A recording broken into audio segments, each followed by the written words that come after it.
Good morning to everyone. I'm correspondent Gio, One Philippine News, Texas. I'm here in Linda's Cafe. I have a client here, Miss Linda, the owner of Linda's Cafe, Lubbock, Texas. What can you share about your business, Miss Linda?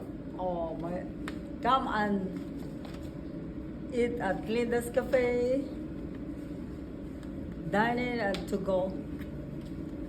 We have a lot of So food. what is your message to all clients? Have a lot of selection food. You can do catering. We do Yes, catering. we cater.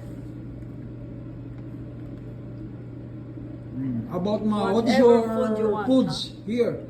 Filipino foods? Filipino food, Asian lechon food. kawali. Yeah. Our best seller, lechon kawali. Yeah. Ganon. That's it, yeah, that's it. So we can recommend Linda's Cafe, 5 out of 10. 5 10. stars, 5 yeah. star. Linda's Cafe. Miss